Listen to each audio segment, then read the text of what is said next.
اور ہم نے انسان کو جسے اس کی ماں تکلیف پر تکلیف سہ کر پیٹ میں اٹھائے رکھتی ہے، پھر اس کو دودھ پلاتی ہے اور آخر کار 2 برس میں اس کا دودھ چھڑانا ہوتا ہے، میں نے تاکید کی ہے کہ میرا بھی شکر کرتا رہے اور اپنے ماں باپ کا بھی، کہ تم کو میری ہی طرف لوٹ کر آنا ہے۔ اور اگر وہ دونوں تجھ پر زور ڈالیں کہ تو میرے ساتھ کسی ایسی چیز کو شریک کرے جس کا تجھے کچھ بھی علم نہیں، تو ان کا کہا نہ ماننا، ہاں دنیا کے کاموں میں ان کا اچھی طرح ساتھ دینا، اور جو شخص میری طرف رجوع لائے اس کے رستے پر چلنا، پھر تم کو میری طرف لوٹ کر آنا ہے تو جو کام تم کرتے رہے ہو سب سے تم کو آگاہ کر دوں گا۔ اور ہم نے انسان کو اس کے والدین کے ساتھ بھلائی کرنے کا حکم دیا، اس کی ماں نے اس کو تکلیف سے پیٹ میں رکھا اور تکلیف ہی سے جنا، اور اس کا پیٹ میں رہنا اور دودھ چھڑانا 2.5 برس میں ہوتا ہے، یہاں تک کہ جب وہ پختہ عمر کو پہنچ جاتا ہے اور 40 برس کا ہو جاتا ہے تو کہتا ہے کہ اے میرے پروردگار، مجھے توفیق دے کہ تو نے جو احسان مجھ پر اور میرے ماں باپ پر کیے ہیں ان کا شکر گزار بنوں، اور یہ کہ نیک عمل کروں جن کو تو پسند کرے، اور میرے لیے میری اولاد کو نیک بنا دے، میں تیری طرف رجوع کرتا ہوں اور میں فرما برداروں میں ہوں۔ اور وہ اپنے ماں باپ کے ساتھ نیکی کرنے والے تھے اور سرکش اور نافرمان نہیں تھے۔ اور جس دن وہ پیدا ہوئے اور جس دن وفات پائیں گے اور جس دن زندہ کر کے اٹھائے جائیں گے ان پر سلام ہے، اور مجھے اپنی ماں کے ساتھ نیک سلوک کرنے والا بنایا ہے اور سرکش و بدبخت نہیں بنایا۔ اور جس دن میں پیدا ہوا اور جس دن مروں گا اور جس دن زندہ کر کے اٹھایا جاؤں گا مجھ پر سلام ہے۔ اور تمہارے پروردگار نے ارشاد فرمایا ہے کہ اس کے سوا کسی کی عبادت نہ کرو اور ماں باپ کے ساتھ بھلائی کرتے رہو، اگر ان میں سے ایک یا دونوں تمہارے سامنے بڑھاپے کو پہنچ جائیں تو ان کو اف تک نہ کہنا اور نہ انہیں جھڑکنا، اور ان سے بات ادب کے ساتھ کرنا، اور عجز و نیاز سے ان کے آگے جھکے رہو اور ان کے حق میں دعا کرو کہ اے پروردگار،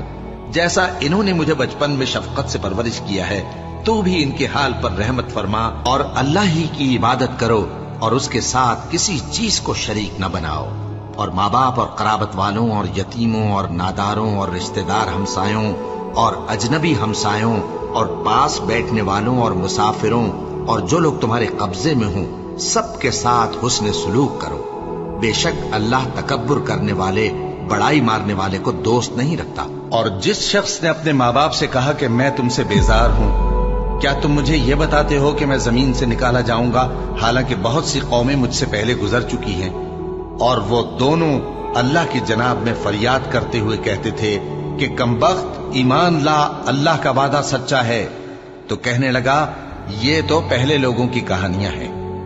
یہی وہ لوگ ہیں جن کے بارے میں جنوں اور انسانوں کی دوسری امتوں میں سے جو ان سے پہلے گزر چکی عذاب کا وعدہ تحقیق ہو گیا، بے شک وہ نقصان اٹھانے والے تھے۔ اے میرے پروردگار، مجھ کو اور میرے ماں باپ کو اور جو ایمان لا کر میرے گھر میں آئے اس کو اور تمام ایمان والے مردوں اور ایمان والی عورتوں کو معاف فرما، اور ظالم لوگوں کے لیے اور زیادہ تباہی بڑھا۔ اے ہمارے پروردگار، ان کو ہمیشہ رہنے کی بہشتوں میں داخل کر جن کا تو نے ان سے وعدہ کیا ہے، اور جو جو ان کے باپ دادوں اور ان کی بیویوں اور ان کی اولاد میں سے نیک ہوں ان کو بھی، بے شک تو غالب ہے، حکمت والا ہے۔ اور ان کو بری حالتوں سے بچائے رکھیو، اور جس کو تو اس روز بری حالتوں سے بچا لے گا تو تو نے بے شک اس پر مہربانی فرمائی، اور یہی بڑی کامیابی ہے۔ اور ہم نے انسان کو اس کے ماں باپ کے ساتھ نیک سلوک کرنے کا حکم دیا ہے۔ اے مخاطب، اگر تیرے ماں باپ تجھے مجبور کریں کہ تو میرے ساتھ کسی کو شریک بنائے جس کی حقیقت کی تجھے واقفیت نہیں تو ان کا کہا نہ مانیو۔ تم سب کو میری طرف لوٹ کر آنا ہے، پھر جو کچھ تم کرتے تھے میں تم کو جتا دوں گا۔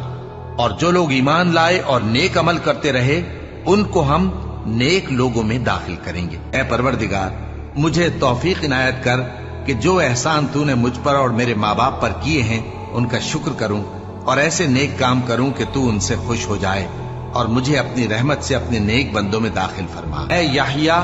ہماری کتاب کو مضبوطی سے تھامے رہو، اور ہم نے ان کو لڑکپن ہی میں دانائی عطا فرمائی تھی اور اپنے پاس سے شفقت اور پاکیزگی دی تھی، اور وہ پرہیزگار تھے اور وہ اپنے ماں باپ کے ساتھ نیکی کرنے والے تھے اور سرکش اور نافرمان نہیں تھے۔ اور جس دن وہ پیدا ہوئے اور جس دن وفات پائیں گے اور جس دن زندہ کر کے اٹھائے جائیں گے ان پر سلام ہے۔ اے بنی آدم، دیکھنا کہیں شیطان تمہیں بہکا نہ دے، جس طرح تمہارے ماں باپ کو بہکا کر بہشت سے نکلوا دیا اور ان سے ان کے کپڑے اتروا دیے تاکہ ان کے ستر ان کو کھول کر دکھا دے۔ وہ اور اس کے بھائی بند تم کو ایسی جگہ سے دیکھتے رہتی ہیں جہاں سے تم ان کو نہیں دیکھ سکتے۔ ہم نے شیطانوں کو انہی لوگوں کا رفیق بنایا ہے جو ایمان نہیں رکھتے۔ کہو کہ لوگو آؤ، میں تمہیں وہ چیزیں پڑھ کر سناؤں جو تمہارے پروردگار نے تم پر حرام کر دی ہیں۔ ان کی نسبت اس نے اس طرح ارشاد فرمایا ہے کہ کسی چیز کو اللہ کا شریک نہ بنانا اور ماں باپ سے بدسلوکی نہ کرنا، بلکہ حسن سلوک کرتے رہنا اور ناداری کے اندیشے سے اپنی اولاد کو قتل نہ کرنا، کیونکہ تم کو اور ان کو ہم ہی رزق دیتے ہیں، اور بے حیائی کے کام ظاہر ہوں یا پوشیدہ ان کے پاس نہ پھٹکنا، اور کسی شخص کو جس کے قتل کو اللہ نے حرام کر دیا ہے قتل نہ کرنا، مگر جائز طور پر، یعنی جس کا شریعت حکم دے۔ ان باتوں کی وہ تمہیں تاکید کرتا ہے تاکہ تم سمجھو۔ اے ایمان والو، انصاف پر قائم رہو اور اللہ کے لیے سچی گواہی دو، خواہ یہ تمہارے اپنے خلاف یا تمہارے ماں باپ اور رشتہ داروں کے خلاف ہی ہو۔ اگر کوئی امیر ہے یا فقیر تو اللہ ان دونوں کا زیادہ خیر خواہ ہے، بس تم خواہش نفس کے پیچھے چل کر عدل کو نہ چھوڑ دینا۔ اگر تم لگی لپٹی بات کہو گے یا سچائی سے پہلو دہی کرو گے تو جان رکھو اللہ تمہارے سب کاموں سے واقف ہے۔ تم پر فرض کیا جاتا ہے کہ جب تم میں سے کسی کو موت کا وقت آ جائے تو اگر وہ کچھ مال چھوڑ جانے والا ہو تو ماں باپ اور رشتہ داروں کے لیے دستور کے مطابق وصیت کر جائے۔ اللہ سے ڈرنے والوں پر یہ ایک حق ہے۔ اور جب ہم نے بنی اسرائیل سے عہد لیا کہ اللہ کے سوا کسی کی عبادت نہ کرنا اور ماں باپ اور رشتہ داروں اور یتیموں اور محتاجوں کے ساتھ بھلائی کرتے رہنا اور لوگوں سے اچھی باتیں کہنا اور نماز پڑھتے اور زکوٰۃ دیتے رہنا، تو چند آدمیوں کے سوا تم سب اس عہد سے منہ پھیر کر پلٹ گئے۔ اے پروردگار، مجھ کو ایسی توفیق عنایت کر کہ نماز پڑھتا رہوں اور میری اولاد کو بھی یہ توفیق بخش۔ اے پروردگار، میری دعا قبول فرما۔ اے پروردگار، حساب کتاب کے دن میری اور میرے ماں باپ کی اور مومنوں کی مغفرت کیجو۔